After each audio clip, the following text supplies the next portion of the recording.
Today I'm going to show you how to make my apple pie cinnamon rolls. And I was going to wait until September to get into all of my fall baking recipes, but I could not wait to share these apple pie cinnamon rolls with you. They're ultra soft, have gooey bottoms, and that apple pie filling, which only takes a few minutes to make, is so delicious.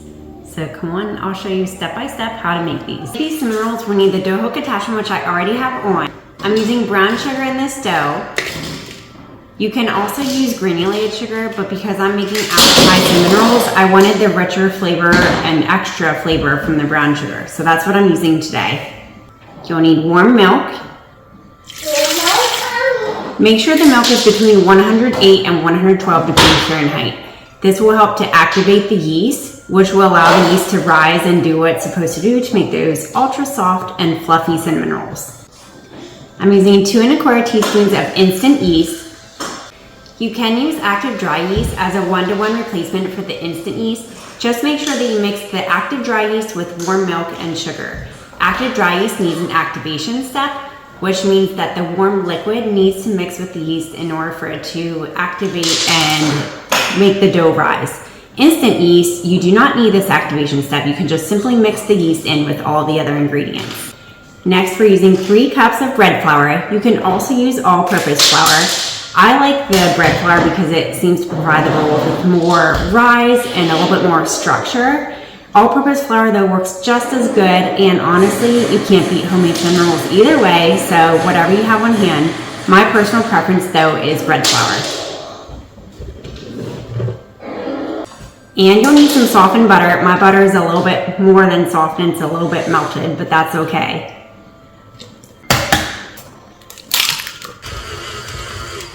You'll knead the dough for about 4 minutes on medium-low speed, and then once it's done, it will look like this. You can see the dough is soft, and it stretches when I pull it, and it doesn't rip. That's how you want it. It is a little bit sticky, but that's how you want the dough to be. You don't want the dough to be too dry and have too much flour, because cinnamon rolls are supposed to be soft and gooey and delicious. So this is the perfect dough consistency. Go to a lightly greased bowl. Spray the top of the dough with nonstick spray. Cover your dough with plastic wrap. If you do not have a warm spot in your kitchen, you can turn your oven on, and once it reaches 100 degrees Fahrenheit, turn your oven off. This will allow for a warm environment for your dough to rise. Since I have this nice sunny spot, I'm going to leave my dough here. I've found it typically rises pretty well here. But I have used the oven trick before when it's a cold winter day or it's rainy outside.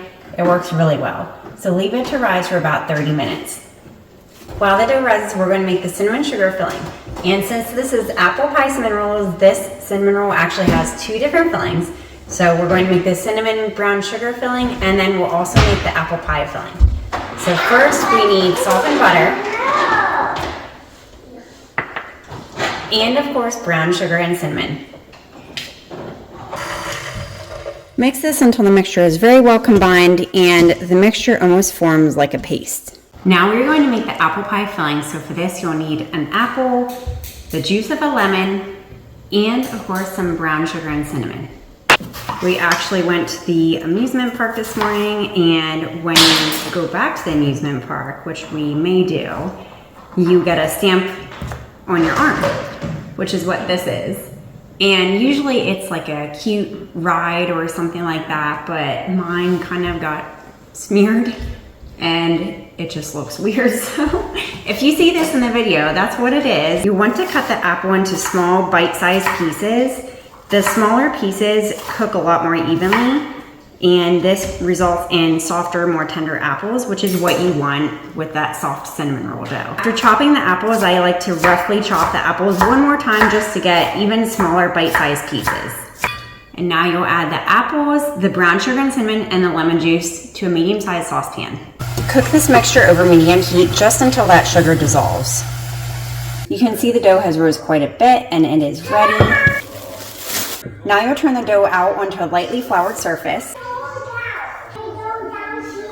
Don't worry if the edges aren't exactly even. You just want the rectangle to be approximately 12 by 18 inches.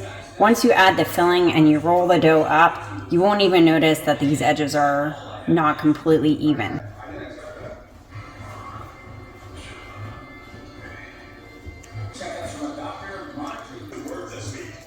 Now it's time to roll up the dough into a log, and we'll be starting here at the short end.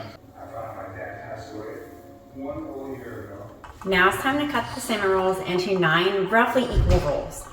We are going to use a piece of dental floss. I know that sounds weird, but dental floss actually yields the most clean, perfect cut of cinnamon rolls. It doesn't squish the center swirl of the cinnamon roll. When you use a serrated knife or a sharp knife, it tends to squish the dough, especially a dough like this that's softer.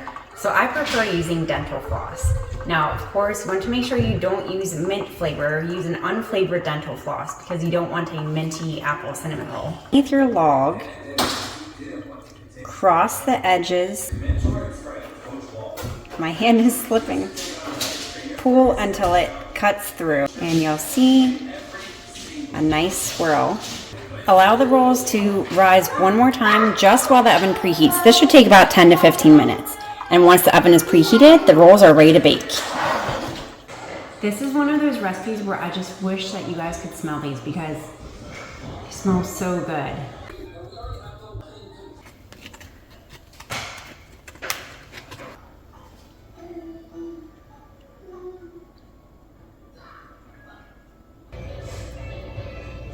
There's truly nothing that beats a warm, gooey cinnamon roll.